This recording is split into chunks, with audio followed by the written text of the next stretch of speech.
Hello, my name is Megan Collins, and today I will be talking about 7-Eleven, why it failed in Indonesia, and where I think 7-Eleven would be successful. So, 7-Elevens were in Indonesia, and at first they were doing really well, but after a while, people started going there pretty much just to hang out, and they wouldn't really buy a lot of things. If anything, they would just buy a drink or something like that.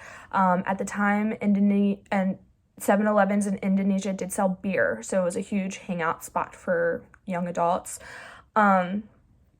But people really didn't buy that much, so that was a problem. And then alcohol got banned from being sold at 7-Eleven, and that's really when their profits went down. People really weren't hanging out there anymore, and they were hanging out at the competitors' spots. So that is why 7-Eleven quickly went downhill right after that in Indonesia. But I think a good spot where 7-Eleven should go is Portugal. As of right now, there are no 7-Elevens in Portugal. A fun fact about Portugal, it is famous for pastéis de nata, which is a egg custard tart. And a cultural quirk about Portugal is their love, for the most part, is to linger over coffee, especially espresso. So that's one of their cultural quirks that happens there. So to get right into it, I think Portugal would be a great fit for 7-Eleven. Like I said, that there are no current 7-Elevens there, so it's pretty much an untapped market for that. There's high tourism, so there is about 20 plus million tourists annually. And the urban centers like Lisbon and Porto have very high foot traffic. And there is limited 24/7 retail in Portugal right now, and 7-Eleven would definitely fill that spot because they're open 24/7, and I think that would be a great help. So the entry strategy that I would pick would definitely be franchising. This is because it allows for rapid growth with lower financial risk, and it also partners with local market knowledge and connections. And with franchising, it's very easy to pretty much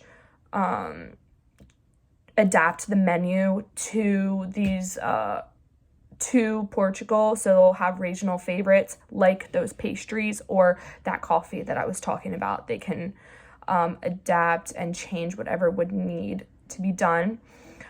So Portugal's infrastructure is very well developed, very modern. There's modern highways, there's clean railroad systems, there's major airports, anything you can think of. Very good internet connection. Like 96% of the entire Portugal has internet access,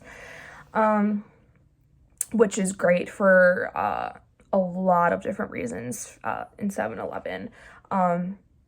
For example, having free Wi-Fi. People will go there literally just for the free Wi-Fi.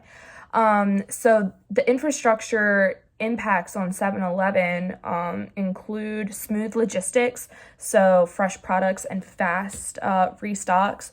The strong internet connection, like I just talked about, pretty much would be a huge, it would be very convenient for mobile ordering, delivery apps, like the loyalty apps that you could like scan and get points. Things like that. And the franchisee support and operations would be great for the digital infrastructure. And yeah, so I think 7-Eleven will succeed because it serves both tourists and locals with fast, reliable service. It's very convenient. I talked about earlier how the high foot traffic, people would love to just walk in, get a snack, get a drink. I also think since there is a lot of late night culture there, the 7-Eleven 24/7 hours would be very convenient for that. and the business environment definitely supports franchising and expansion. So yeah, I think that Portugal offers definitely an ideal mix of demand, the infrastructure, and growth potential. So it would be a great spot to start putting 7-Elevens. Thank you.